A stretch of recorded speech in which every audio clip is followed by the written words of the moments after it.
kasi nung pinaano nila kami ng bahay, inalok niya kami na mangungupahan para sa amin. Pero ang sabi niya sa akin, may kondisyon. Pag-aaralin daw niya po ang anak ko. Pero hindi na po gano'n lang siya kasi. Niloko niya ako.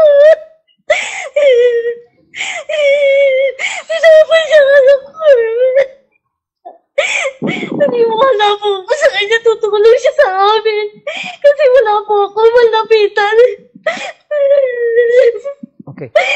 So, napapayag niya po kayo, Nay, na paaralin yung anak niyo. So, ibig sabihin, yung anak niyo, itinira niya sa bahay niya at wala kayo? Hindi po, magkasama kami. Tapos sabi niya, hindi daw siya pupunta doon sa bahay. Pupunta-punta lang po. Pero nung po, padalas na po siya lalo, tapos natutulog. Nagtataka po ako, bakit gusto niya katabi matulog yung anak ko. Tapos nag-away-away po kami. Pinagtanggol pa nga siya ng anak ko dahil sa kanya. Inaway ako ng anak ko. Sinira niya yung bukoy ng anak ko, pati mag-iisip para magalit sa akin. Nay, there was a time daw na nagkahiwalay kayo ni tatay. Ano po? Matagal na po kaming hiwalay. Okay. Humihingi lang po ako ng tulong para sa mga anak ko. Pero hindi naman niya po ako natutulungan ng maayos eh. Lagi pong may kapalitang tulong na ginagawa niya sa akin. Ano po yung kapalit, Nay, na hinihingi niya tuwing tumutulong? Gusto niya lagi ako makikipagkita sa kanya. Kung hindi daw ako makikipagkita, hindi na daw niya, wala na daw ako maano sa kanya. Ano yung pag nakipagkita sa sayo, kailangan kasama mo yung anak mo, si Nick? Hindi po. Noong una ako lang po, tapos matagal na po hindi na po ako pumapayag sa gusto niya. Yung anak ko naman po, minano niya. Okay. So, nakipagkita siya sa'yo in exchange doon sa pagbibigay ng suporta at may nangyari, meaning nagtatali kayo. And then, nung nagsawa ka at ayaw mo na, yung anak mo naman, ang ginawa niyong kondisyon para makapagbigay siya ng suporta, kailangan galawin yung anak niyo. Hindi ko naman po alam na gano'n. Ang akala ko lang po, sabi niya, pag-aaralin niya yung anak ko. Kasi nga po, hindi po nakapagtapos ng high school. Nay, sorry na, tatanungin ko to isa lang. I'm sorry, pwede mo sagutin, pwedeng hindi. Nasaan po kayo tuwing nagagalaw niya po yung anak niyo? Wala po ako doon sa kanila nung yata nangyayari po yun eh. Kakain lang po daw sila. Madaling araw po umaalis. Ay, ibig sabihin, dinidate niya ang anak niyo? Po, sa gabi po sila umaalis. Sabi ko nga sa kanila, saan kayo pupunta? Sabi niya, kakain lang daw sila, kasasamahan lang daw niya yung tatay niya. So, nung malaman niyo po na meron na palang relasyon yung anak niyo at yung inyong mister, ano po yung una niyo naging reaksyon? Nagalit po ako. Kasi anak niya po yun, bakit niya ginawa? Pinagbigyan ko lang nga siya para punuan siya yung mga pagkukulang niya sa mga anak niya. Hindi niya tanggap ang mga anak ko.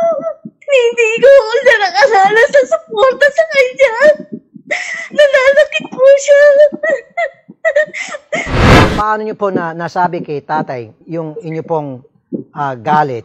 Paano niyo po naibuga sa kanya nung malaman niyo po yung kawalangyang ginawa niya sa inyong anak? Kasi ano na lang po ako sa kanila dahil lagi sila magkasama. Tinanong ko po sila, ano pa talagang meron kayo? Bakit lagi kayo magkasama? Yung nagkagulo-gulo na po kami. Tapos yung anak ko pong pangalawa, nagalit sa kanya. Minura-mura siya tapos inaway niya po yung anak ko. Pinalayas niya po kami doon sa inuupaan na bahay. Okay. Nung pinalayas po kayo, saan po kayo tumira? Nangiram po ako ng pang-upo. Para makakaalis lang po kami doon na Pananike. Wala rito talaga kami mapuntahan doon. Ang lalayo na mga kapatid ko. Nung lumayas po kayo, tangay-tangay niyo po itong si Nitz. Hindi po siya sumama sa akin. Ayaw niya po sumama. Nagalit siya sa akin.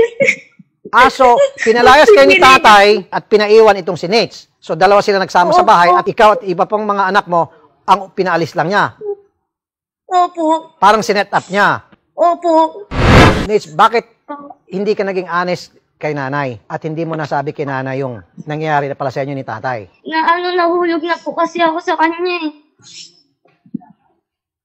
Pero alam mo na tatay mo siya, tama? Opo. Hindi ba dumating doon sa punto na isa sa inyo na hindi tama ito, mag-ama tayo, tama na, tigil na? Wala bang ganun pangyari? O napag-usapan yung dalawa Yung bang seryosong usapan na bakit tayo nagkaganito, bawal to. Wala bang nanggaling sa'yo o nanggaling sa kanya? Na ganong klaseng... Alam po namin bawal, pero tinutuloy pa rin po namin. Wala ka na pagsasabihan na kahit sino.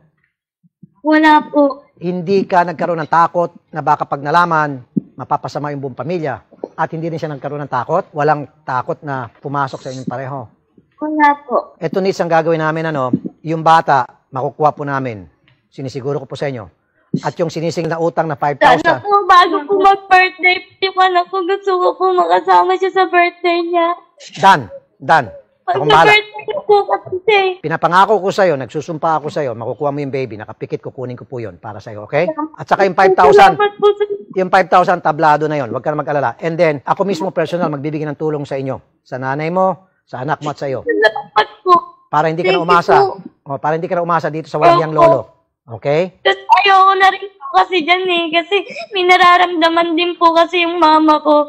Naglakas loob na lang po ako. Yung natabi ko pong pera at pinanluwas ko na po dito. Lahat ng klaseng tulong ibibigay namin sa'yo. Pangako ko sa'yo yan. Okay? Salamat po sa Pero papi. meron lang akong request kung okay lang sa'yo. Pwede ba na i-appointment kita kay Doktora Camille? Opo. Kakausapin ka lang, titingnan niya kung kailangan mo ng intervention, kailangan mo ng therapy. Okay lang? Opo, okay lang po. Good. Gagawa ko ng appointment para makausap ko ni Dr. Camille, isa siyang psychologist, para tingnan, suriin ka na baka meron kailangan siyang gawin na mapabuti ka lalo. Okay? Alright. Opo. Akong bahala sa Salamat gamutan. po. Okay? Sige, walang anuman. Consuelo Palo, OIC ng Welfare Office, District 5 ng Manila, Yes, po. District 5. Madam, Yes po, sir. opo, coordination po ito through you and then the PNP. Kukunin po natin yung bata doon po sa Yes po. tatay. Opo. You have the exact address, sir, na, and the full name ng father. Sige po, Okay. off-air po, ibibigay namin sa inyo. Okay. Okay. Okay po. Yes, sir. Thank you. Thank you po. Okay, tawagan niyo sa Atty. Garrett saka sa pulis. Gusto ko makasuhan tong lolo at saka itong tatay. Ipakulong natin tong tatay, itong si Don, saka itong lolo. Tingnan natin kung pwede. At maniningil ng 5,000 kapalit ng baby. Si Chairman. Chairman Edison Jimeno, Barangay 763, Zone 83, Santa Ana, Manila. Chairman, magandang umaga po. Magandang umaga po, Sir Rafi. Opo. Chairman, huwag kayong magbanggit ng mga pangalan, Chairman, ha? Okay. Opo. Chairman, makikipag-coordinate din po ang MSWDO po sa inyo, maging yung PNP, kayo po ang sasama sa kanila. Puntahan po yung kinaroroonan ng baby para ma-rescue po yung baby. Opo, sige po. Chairman. Okay. Maraming salamat po, Chairman Jimeno. Mabuhay po kayo, Sir, Chairman. Opo, maraming salamat po, Sir Rafi. Chairman Garrett, magandang umaga. Yes, sir. Magandang umaga po, sir.